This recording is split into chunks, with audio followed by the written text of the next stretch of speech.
अस्सलामुअलैकुम दोस्तों, आज फिर इंडिया में बाबरी मस्जिद की तारीख को दोहराया जा रहा है और मस्जिदों को शहीद किया जा रहा है। लेकिन लोग ये नहीं जानते कि बाबरी मस्जिद को गिराने के लिए जिसने पहला हथौड़ा मारा था उस पर कैसे कैसे अजाब नाज़िल हुए थे।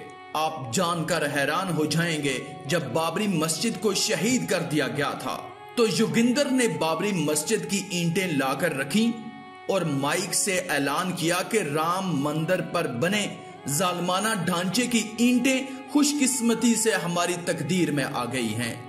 सब हिंदू भाई आकर उन पर पेशाब करें। फिर क्या था, भीड़ लग गई।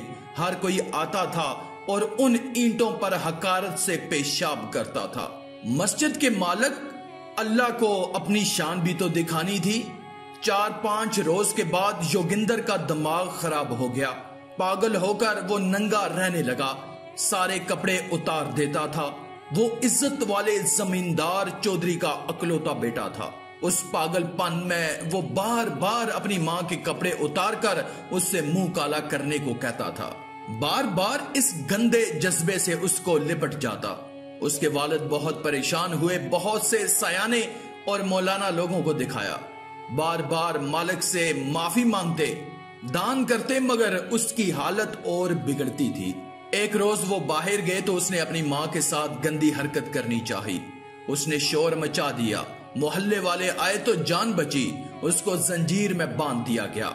योगिंदर के वालिद इज्जत वाले आदमी थे, उन्होंने उसको गोली मारने का इरादा कर लिया। किसी ने बताया कि एक मदरसा है, वहां बड़े मौलाना साहब आते हैं, आप एक दफा उनसे मिल लें। अगर वहां कोई हल ना हुआ तो फिर जो चाहिए करना।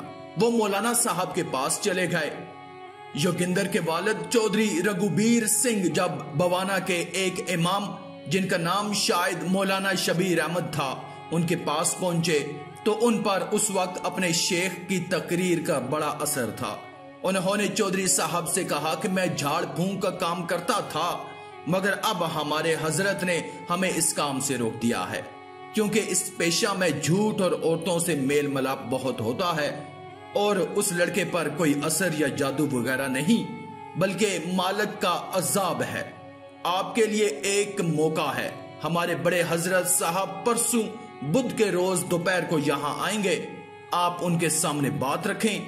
आपका बेटा, हमें उम्मीद है कि ठीक हो जाएगा, मगर आपको एक काम करना पड़ेगा। वो ये कि अगर आपका बेटा ठीक हो जाए तो मुसलमान होना पड़ेगा। चौधरी साहब ने कहा कि मेरा बेटा ठीक हो जाए तो मैं सब काम करने को तैयार हूं। तीसरे रोज बुध था। चौधरी रघुबीर सिंह योगिंदर को लेकर सुबह 8 बजे बवाना पहुंच गए। दोपहर को जोहर से पहले मौलाना साहब आए।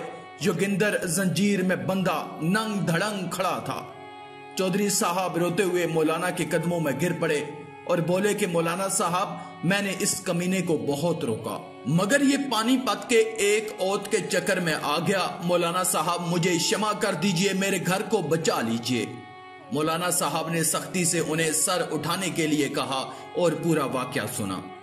उन्होंने चौधरी साहब से कहा कि सारे संसार को जलाने वाले कादर मुतलिक खुदा का घर ढाकर उन्होंने ऐसा बड़ा जुल्म किया है कि अगर वो मालिक सारे संसार को खत्म कर दे तो ठीक है, ये तो बहुत कम है कि इस अकेले पर पड़ी है।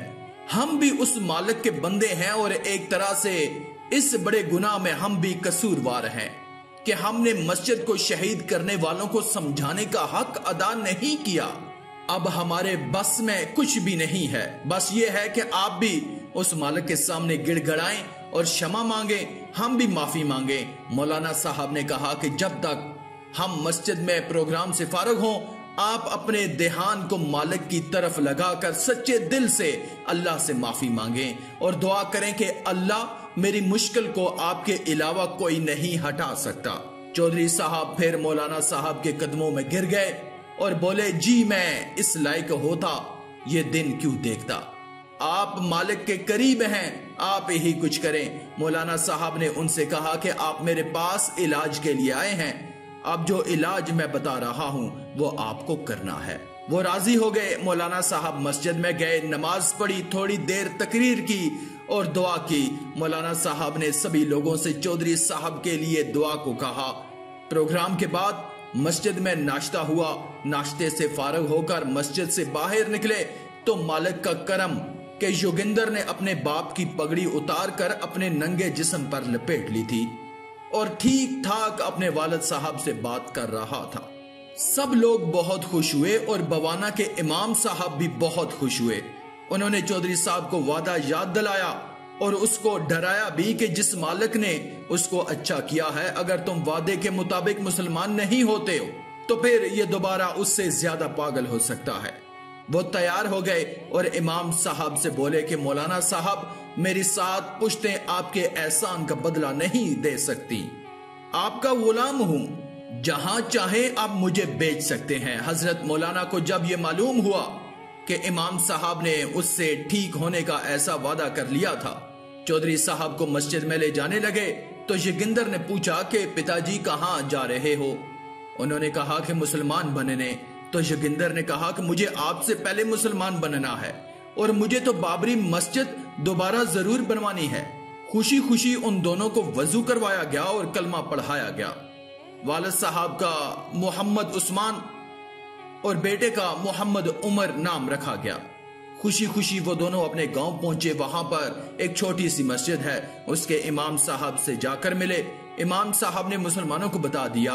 बात पूरे इलाके में फैल गई, हिंदुओं तक बात पहुंची तो कुव्वतदार लोगों की मीटिंग हुई और तय किया गया कि इन दोनों को रात में कत्ल करवा दिया जाए, वरना न जाने कितने लोगों का धर्म खराब करेंगे। उस मीटिंग में एक मुर्तद भी शरीक था। उसने इमाम साहब को बता दिया। अल्लाह ने खैर की, उन दोनों को रातों रात गांव से निकाला गया। बाद में जमात में 40 दिन के लिए चले गए। बाद में उनकी वालदा भी मुसलमान हो गई। मोहम्मद उमर की शादी दिल्ली में एक अच्छे मुसलमान घराने में हो गई और वो सब लोग खुशी खुशी दिल्ली में रहने लगे और गांव का मकान और जमीन वगैरह बेचकर दिल्ली में एक कारखाना लगा लिया गया। मेरी हर मुसलमान से दरख्वास्त है कि अपने मकसद जिंदगी को पहचाने और इस्लाम को इंसानियत की अमानत समझकर उसको गैर मुसलमानों तक पहुंचाने की फिक्र करें। आखिर में अल्लाह रब्बुल इज्जत से दुआ है कि अल्लाह हमें नेक अमाल करने और बुराई से बचने और बचाने की तौफीक अता फरमाए। आमीन या रब्बल आलमीन।